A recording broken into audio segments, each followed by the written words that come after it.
बसपा यानी बहुजन समाज पार्टी के संस्थापक काशीराम ने हमेशा परिवारवाद का विरोध किया। हमेशा कहते थे कि राजनीति में परिवारवाद और भाई भतीजा की कोई जगह नहीं है और यही वजह रही कि अपनी राजनीतिक विरासत उन्होंने अपने परिवार के किसी सदस्य की बजाय बीएसपी सुप्रीमो बहन मायावती को सौंपी।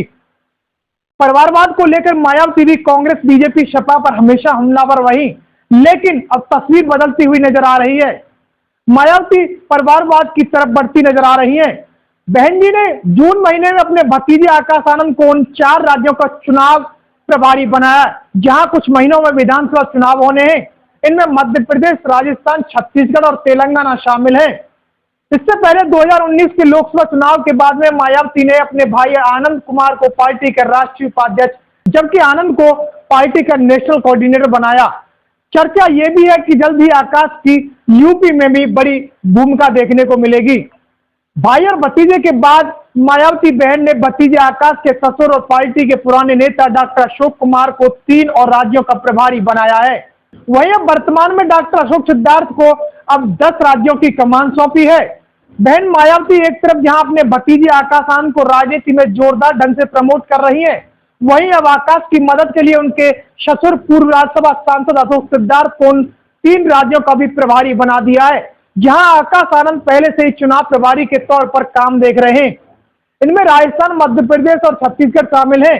अशोक सिद्धार्थ पहले से ही 7 राज्यों के प्रभारी के तौर पर कामकाज देख रहे हैं। इनमें तमिलनाडु, केरल, पांडिचेरी, जम्मू कश्मीर, हिमाचल और दिल्ली भी हैं। 3 और राज्यों के बाद में अशोक सिद्धार्थ को कुल 10 राज्यों की जिम्मेदारी मिल गई है।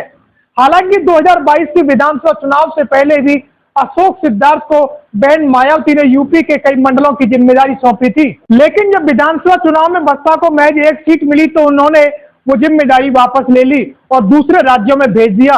बसपा की अगर बात करें तो पार्टी में कई राष्ट्रीय महासचिव हैं। एक वक्त था पार्टी के सबसे ताकतवर महासचिव सतीश चंद्र मिश्रा को हुआ करते थे। पार्टी के हर निर्णय में उनकी महत्वपूर्ण भूमिका हुआ करती थी। कई राज्यों का प्रभार उनके पास रहता था, लेकिन फिर 2022 के विधानसभा चुनाव के बाद उनकी भूमिका पार्टी में कम होने लगी। कई खास मौके पर उनकी उपस्थिति जब देखने को नहीं मिलती तो सियासी गलियारों में तमाम चर्चाएं भी उठी। हालांकि पार्टी में वह अभी भी राष्ट्रीय महासचिव हैं। बहन मायावती की बैठक में आगे की कतार में नजर तो आते हैं, लेकिन जब उनका दबदबा पहले जैसा नजर नहीं आता।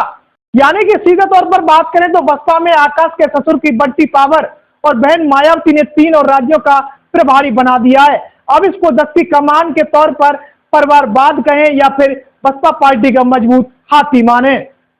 जिस तरह से बसपा में भाई भतीजा और परिवारवाद की झलक देखने को मिल रही है, उसे लेकर यूपी में मुख्य विपक्षी दल और समाज के लोग भी बहुजन समाज पार्टी पर लगातार निशाना साध रहे हैं।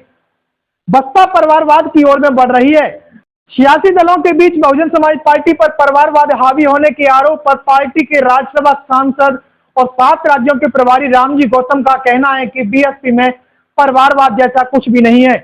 समता न्यूज से बातचीत करते हुए रामजी गौतम ने कहा कि डॉक्टर अशोक सिद्धार्थ को इसलिए 10 राज्यों का प्रभारी बनाया है क्योंकि उनके पास पुराना अनुभव है। 4 राज्यों में विधानसभा के चुनाव होने। डॉक्टर अशोक सिद्धार्थ कई राज्यों में पहले भी चुनावी कमान संभाल चुके हैं। ऐसे में उनके अनुभव को देखते हुए उन्हें यह जिम्मेदारी सौंपी गई है।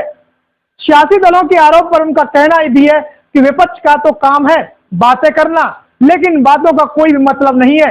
वहीं बहुजन समाज पार्टी प्रदेश अध्यक्ष विश्वनाथ पाल का कहना है कि बसपा में कोई भी परिवारवाद नहीं है। क्षमता न्यूज से बातचीत करते हुए प्रदेश अध्यक्ष ने कहा कि आकाश आनंद की शादी से तो अभी हाल ही में हुई है, लेकिन उनके ससुर अशोक सिद्धार्थ तो बहुत पुराने पहले से ही पार्टी के कद्दावर नेता के तौर पर माने जाते हैं। तमाम बड़े पदों पर पार्टी में रहे राज्यसभा के भी सदस्य हैं। कई राज्यों के प्रभारी पहले ही रह चुके हैं। इस तौर पर कहीं से भी परिवारवाद नहीं दिखता है। जहां परिवारवाद है वहां किसी तरह का परिवारवाद नहीं दिखता। ऐसे में अगर बात करें तो सियासी पार्टी कोई भी हो, उसमें साफ तौर पर परिवारवाद झलकता है। अगर बीजेपी की बात करें तो उत्तर प्रदेश में लखनऊ से सांसद और देश के भी रक्षा मंत्री राजनाथ सिंह और नोएडा से उनके विधायक बेटे पंकज सिंह को लेकर विपक्ष लगातार भाजपा पर परिवारवाद को लेकर हमलावर रहा है। इतना ही नहीं, बीजेपी के सहयोगी दलों की अगर बात करें तो निषाद पार्टी के राष्ट्रीय अध्यक्ष डॉक्टर संजय निषाद खुद एमएलसी हैं। उनका बड़ा बेटा प्रवीण निषाद बीजेपी के सिंबल से सांसद है। उनका छोटा बेटा सरवन निषाद भी बीजेपी के सिंबल से विधायक हैं। अब तो अपने डॉक्टर बेटे को भी राजनीति में लाने की पूरी तैयारी कर रहे हैं। अगर सुभाषपा की बात करें तो ओम प्रकाश राजभर पार्टी के राष्ट्रीय अध्यक्ष हैं और तो उनके बेटे अरविंद अरुण राजभर पार्टी के राष्ट्रीय महासचिव हैं। अब समाजवादी पार्टी की ओर चलते, समाजवादी पार्टी की अगर बात करें तो अखिलेश यादव, डिंपल यादव, प्रोफेसर रामगोपाल यादव, शिवपाल यादव, धर्मेंद्र यादव, अक्षय यादव, तेज प्रताप यादव, अंशुल यादव, एक ही परिवार के ये सारे नाम हमेशा से ही दूसरे दलों के लिए परिवारवाद को लेकर सपा को घेरने का एक बड़ा हथियार रहा है। यानी कि शायद इन पार्टियों को यह लगता है कि बिना परिवारवाद के वो सियासत में आगे नहीं बढ़ सकती। ऐसे में अगर बात करें तो परिवारवाद का डोल पीटने वाली कोई भी पार्टी अछूती नहीं रही है। इस खबर को देखने के बाद क्या है आपकी राय, नीचे दिए गए कमेंट बॉक्स में दीजिए अपनी राय। ऐसी तमाम बड़ी खबरों को देखने के लिए जुड़े रहिए हमारे साथ।